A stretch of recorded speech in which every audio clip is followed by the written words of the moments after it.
Welcome back to the Real Arsenal Deal podcast. This is Rav, your host, recording this on a sunny but very cold Melbourne afternoon over here in Australia. Wherever you're listening around the world, I hope you're well.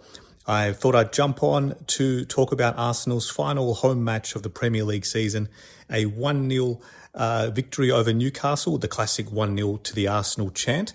It's a very hard game to read. I'll try my best to try and just break down my thoughts into a couple of sections, because there's a lot of crossover between a number of things that are happening at the club at the moment, between trying to analyse this game in isolation versus a broader picture of where Arsenal's season is culminating and where we go to from here. So let's get stuck in.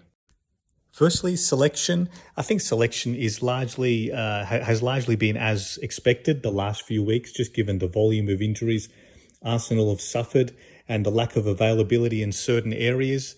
The team essentially picks itself, right? So Timber, I think, hasn't trained in a couple of weeks now. So I think internally in the club, they've just made the decision, after the volume of minutes he's played this season off the back of an ACL, just let him sit out. It's just not really worth the risk. White has been working his way back up to fitness. He's still not in full. He's still not in his full self, is he? I mean, you can say that about a number of players, even though they played a lot of minutes lately, and their return to training happened some time ago. You can't look at the output of the likes of Saka and Ben White and think that's anywhere near their top form. I think their performances are very much hampered by the injury tolls and just the lack of rhythm, and there's so much that goes on behind the scenes that we as fans just don't know about. You don't know what their recovery looks like. You don't know about the soreness, inflammation, how difficult it might be between them post-match, and what modified training regimes they might even be on in between matches, just to manage them through between the physios and their nutrition and all sorts of other things, right? I'm just going to talk for myself here. All I can really comment on is when we see them perform on the pitch. And for quite some time now, I look at and the same could be said of Odegaard, really. He's probably the best example of the point I'm trying to make. Since his return from that 3-month layoff from ankle surgery, is a very nasty injury. I think we all maybe have forgotten how bad an injury that was, especially in the context of how many other injuries we've suffered since, and the cluster injuries of forwards, Jesus with an ACL and Havertz, and we've had a number of players have hamstring operations and whatnot. So it can somewhat get lost that earlier in the season, Odegaard suffered a very traumatic injury. And he's probably the best example of what I'm trying to say here, that all I can really comment on is when I see them on the pitch, and you see how they're moving. You see sometimes, how do I explain this? You can just tell when someone's not moving right, when they're moving with the same freedom as they did before. I think they're managing their way through periods of the match as well, and you just really don't know what it's like afterwards. I mean, for all we know, they're having to spend a few days in the ice baths afterwards just to manage the inflammation, manage their recovery, and everyone at the club is trying to patch them up as best as we can to get them out again, because you need your best players. I mean, I'm stating the obvious here. We continually have needed our best players in key moments, and unfortunately, Arsenal haven't had that. We just haven't had a consistent patch where we've had our highest caliber players to call upon, especially at the business end of the season. No better example than the Champions League semi-finals. So, look, that was a long-winded way to say that our selection has been heavily hampered by injuries and availabilities, and White hasn't looked himself lately. That's no slight on him. Conversely, at the other end of the scale, William Saliba, he's been available the entire season, and he's played a very heavy workload of minutes. He hasn't been himself either, because you can make the argument, as much as we all want our best players to play every minute possible, as much as they possibly can, you also have to realize that the toll it takes on them. I think it's been a difficult 3 to 4 weeks for Saliba. Some uncharacteristic mistakes that have happened You don't need me to lay them all out, right? The Bernabeu, and he had a couple of moments against PSG. Raya too, as amazing as he's been, and I get to Raya again actually just on this match. He was the reason we kept a clean sheet, really, against Newcastle. I'll get to Raya in a second, but you also see fatigue-induced errors as well. So Arsenal we just haven't been able to strike this balance. At one end of the spectrum, we've had a very, very heavy workload on too few, and I think that they felt it. They felt the toll of the workload and some mistakes and uncharacteristic elements that have crept into their game. At the other end, damn, I wish we had more to choose from in times when we were playing every 3 days. Even you look at something like the timing of Jorginho's injury when he had that nasty fall. I believe it was broken ribs or punctured lung. That was a massive injury, and we don't really. I don't think we've fully grasped the implications of that, because if he's available when Thomas Partey was suspended for the first leg against PSG, Jorginho's just the man you want to come in. Just the man for a high-stakes Champions League semi-final, a proven winner, someone with his experience and caliber, right? I would have had no problems at all him coming in as the six. And we saw in that match how much we were hampered by having to shift Rice back deeper into midfield. On the rare times, and I mentioned this a number of times in my recordings around that time, especially in the lead up to the second leg, of how much of a weapon Rice is when he's driving forward. You saw the few times when Rice had the ball and he was charging through PSG's midfield. They couldn't deal.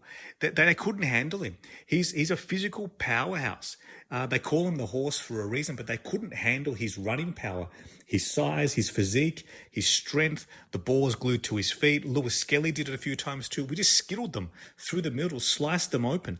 And it just gives you it's just a bit of an inkling into what could have been, because if we had Jorginho there, instead of having to shift Rice back, and then the entire structure, the spine of the team changes, already heavily hampered because we didn't have Havertz at the top and we didn't have Gabriel at the base in front of Rice. So the entire spine, that critical midsection of Arsenal's team, it's a combination of power, experience, and it's just all the good stuff that comes with it when you want your best players playing at the key moments. And it just really sucked that we didn't have Jorginho, because he would have been primed for that game. And who knows what could have been if Rice was allowed for 90 minutes to do that marauding runs that he does. Who knows what could have been? But it's just one of those seasons, isn't it? How many times have I said out loud, what could have been this, or what if that? And so much of that has been out of our hands. Yes, due to injuries and bad luck and refereeing decisions, but also, you can't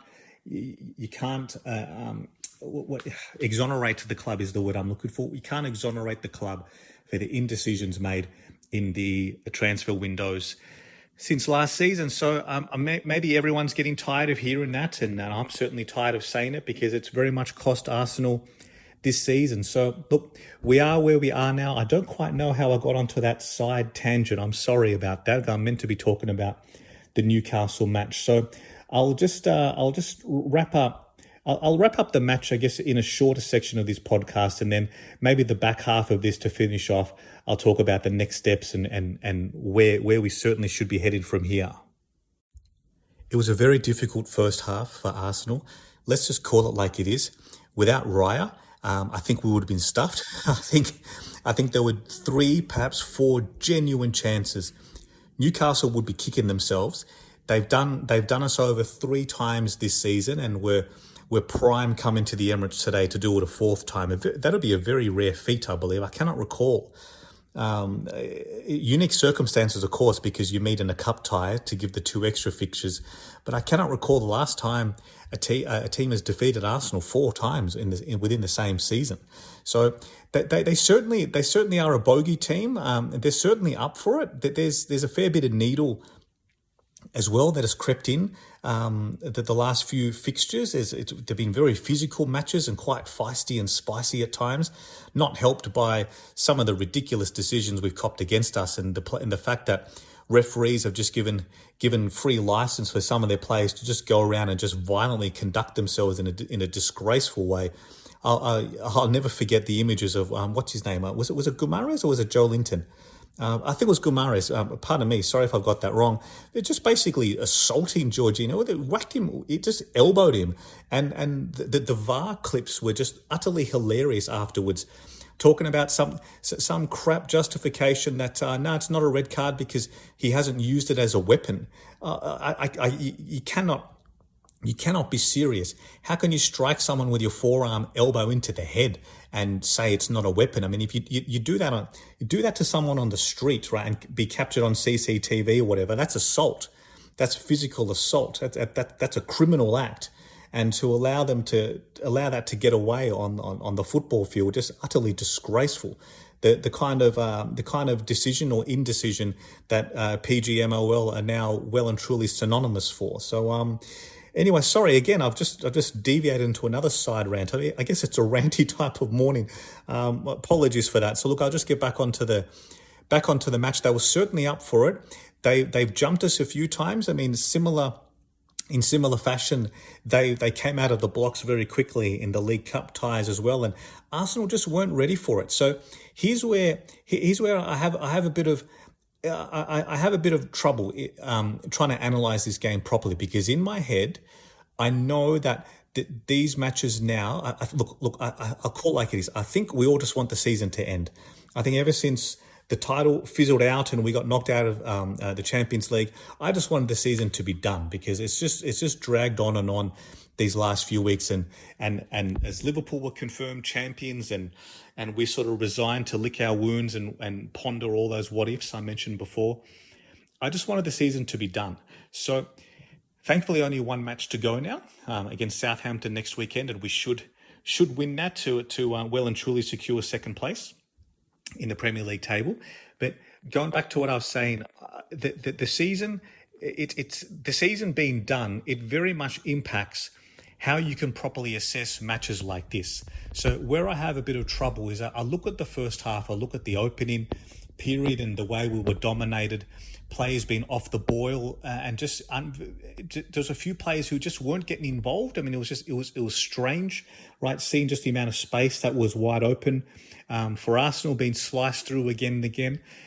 So as much as I look at that and think, wow, this is really odd. We are so far off it. This is poor, right? This is unacceptable, as Mikel would say. And you can say the same thing at Anfield last weekend. In fact, he did. He was very, very strong in his words. Look, I'll come back to that. I'll come back to Arteta again a bit later in this recording, because he was certainly very emotional post-match. I think it's been an emotional fortnight for Mikel, to be honest, and he probably needs the rest as much as anyone else. Anyway, so I can't look at this match without the heavily filtered viewpoint that this match didn't matter necessarily for us, and we know that, and that was reflected in the performance. And I think to myself that had the stakes been higher, had we still been in the Premier League title race and we needed the 3 points, I'd like to think that we wouldn't produce a performance like that, because corresponding time 12 months ago, we were in it to the final day, and we stayed in it because we fought our way through every victory in that incredible run to finish the season. I think the penultimate match last year was we were away at Old Trafford, and we came out of that 1-0 as well. But such a contrast in the performances between 12 months ago to now.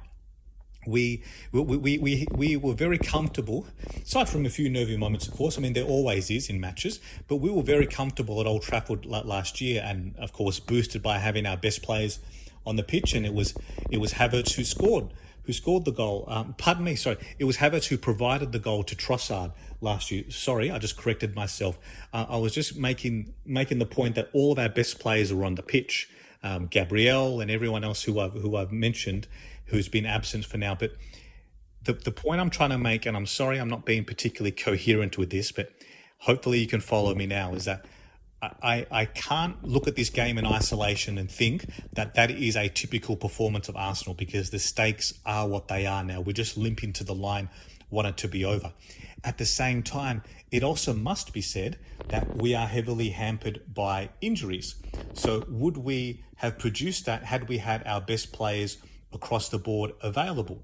And again, you have to look at that and say, and discount your opinion on it to say, no, look, we wouldn't really see this otherwise.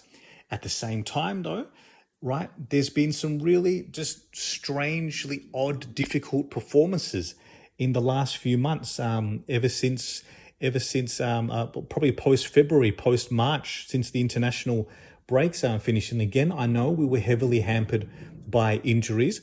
Also, though, the players that we did have available at the time, they weren't performing to the standards, as Mikel would say.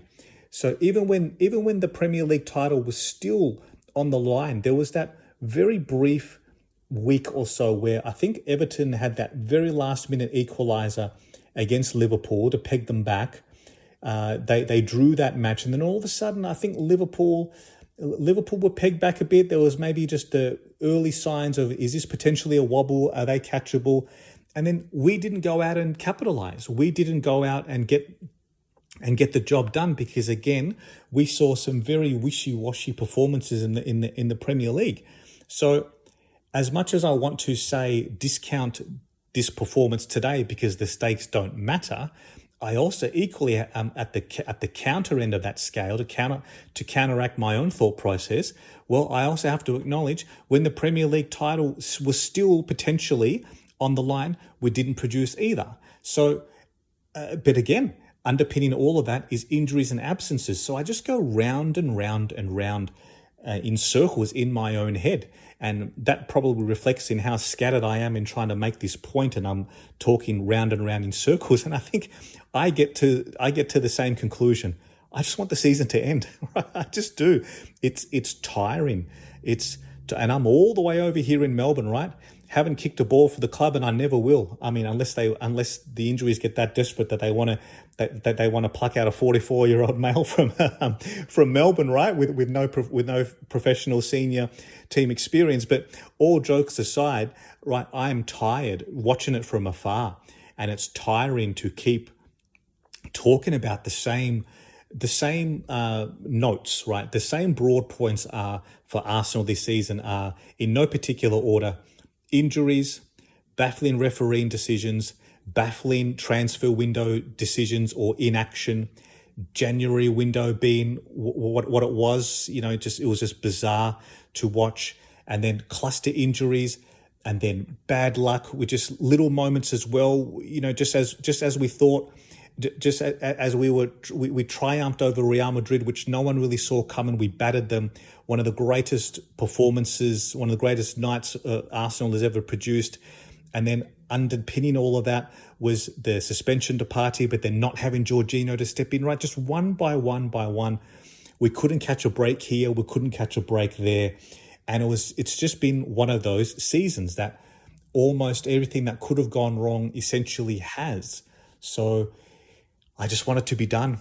I'm tired. I'm so glad Arsenal won today, and just to even get one back over Newcastle, right? And just to shut them up. And look, I've got to say, oh my God, how can I not even mention Declan Rice's goal yet? Sorry for that again. It was a ridiculously good strike. Man, that man can hit a football, right? The whip he gets on it, it's side netting again, down the same end as those free kicks against Real Madrid, which I think, if you're anything like me, you've watched 1,000 times. He hit the side netting again on the other side of the goal. How does he do that? Immensely good strike. The type of strike that deserves 3 points just on its own. So well done to Declan Rice.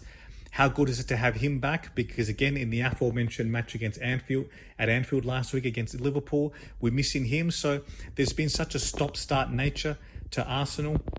We've had very little consistency across team selection and the players out on the field and whatnot. So it's just been a very, very difficult season that I'll be very happy to see the back of come next weekend. But the scenes of which this match finished were farcical. Look, again, I know we were doing our thing and milking the clock and substitutions right? Tierney and Jorginho coming on late. I think that was a lovely touch by Mikel to give them just their final sort of hurrahs at the Emirates, and boy, did they both receive fantastic reception. So did Havertz as well, coming back on. That was a beautiful moment for him, showing the respect and the adulation from the crowd. That was fantastic for him. So great scenes there. I know we were milking the clock down, and the ref they always add on 30 seconds here and there, right? Like in addition to the allotted injury time, but it just kept going, and then that final flurry from the corner, and then there was a bit of a fracas and hoo-ha and bit of pushing and shoving. Lewis Skelly, that image of him with his big smile on his face was gold. I absolutely loved it. And then he's basically just talking to the VAR in the ear. It was like they were doing their best to pluck out a penalty.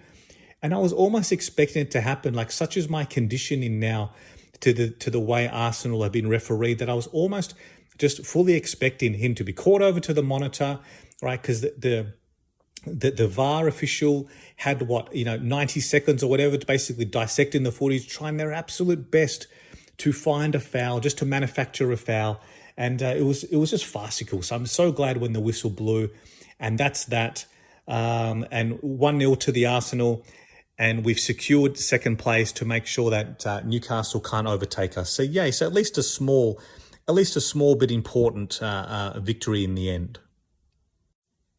So post-match, it was quite emotional, I feel, and here's where I wanted to come back to, just a point about Mikel Arteta. I think he speaks from the heart a lot. I mean, clearly he does. He's done that from day one, talking about the connection between the fans and the players, and I think I wonder if at times is he trying too hard.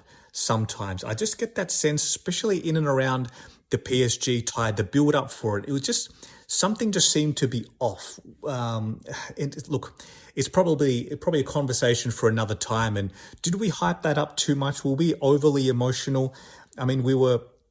Yeah, I mean, I know people will point to the tifo as well that we stuffed up, and it's just the calibration of the club in the lead up to that match. I wonder if we just overhyped it a little bit too much. Maybe, clearly they all wanted it, and no one wants to win more than Mikel.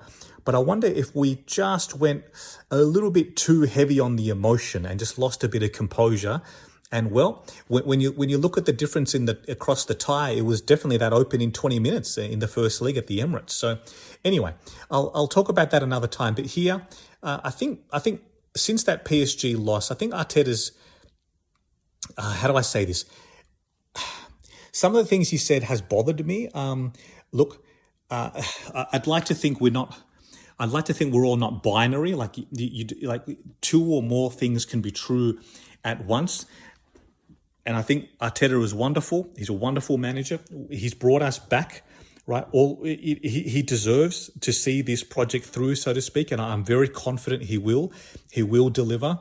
Come the end of the season, I think he needs a reset and a recharge as well, more than anyone, because you can see the emotional toll and the stress this has taken on him. And I just wish he wouldn't say some of the things he has in the last 7 to 10 days or so.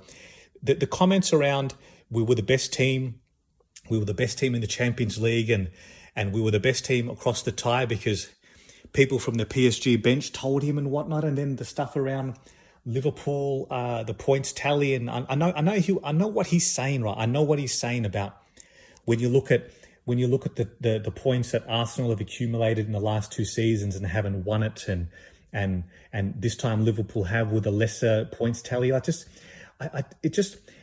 You put all this together and it just comes across as ungracious, and I just don't like that. And it certainly drives a lot of media narrative who really don't need much anyway, because they do their own digging to find enough material to potshot Arsenal anyway, right? So we certainly don't need to, place anything in the palm of their hands like Mikel has been this last week or two. And I just wish some of these comments weren't made.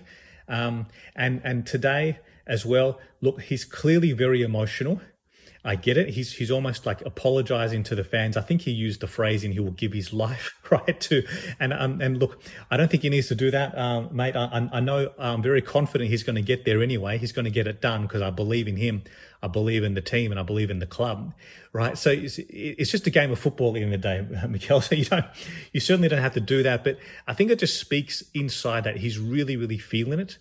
He's really, really feeling it deep, the pain and the hurt and of not delivering. So I think he just needs to step away as well, and I'm sure he will. I'm sure he does, goes away with the family. I think he heads back home to Spain for a period of time, and I certainly think he needs that. And just, I just wish some of the comments that have been made weren't said.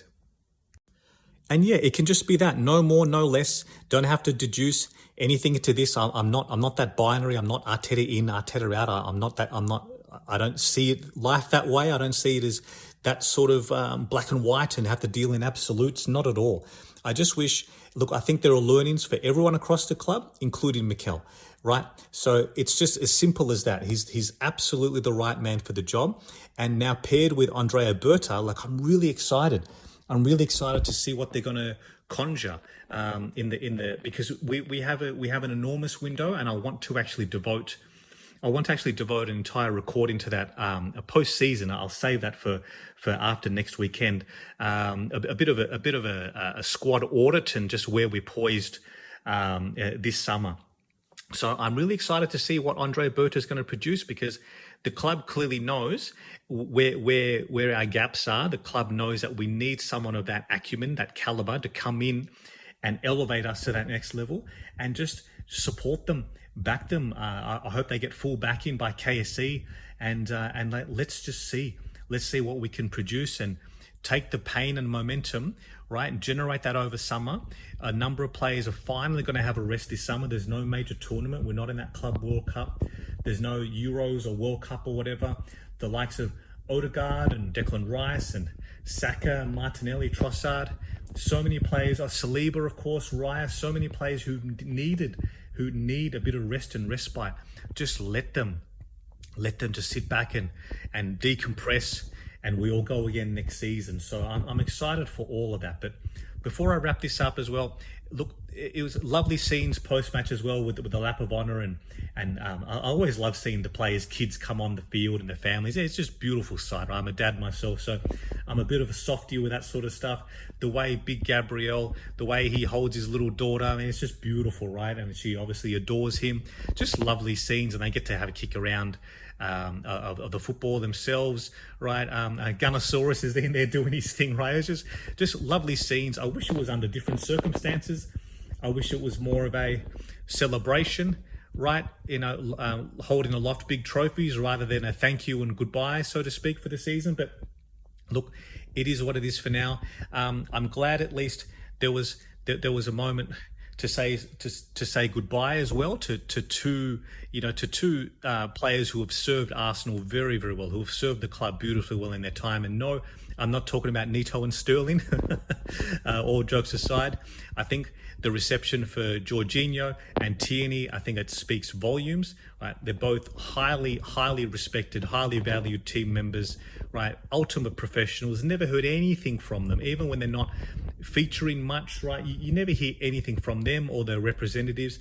Just model professionals and people, and certainly wish them all the best in their future endeavours. And look, I don't want to sound like a broken record, but Jorginho, what could have been, right? He's actually the one I would keep. Just on that, by the way, look, I'll talk more about squad depth and whatnot in that recording. I will flag in the coming weeks. But if you gave me the list of who we should keep over Partey and Jorginho, for me it'll be Jorginho. He's the one. I know we're going to invest in Zubimendi. Hopefully, can be finalised pretty early in the window. But Jorginho is the one I would keep. Look, that's just me. Everyone will have a different opinion. I rate him that highly.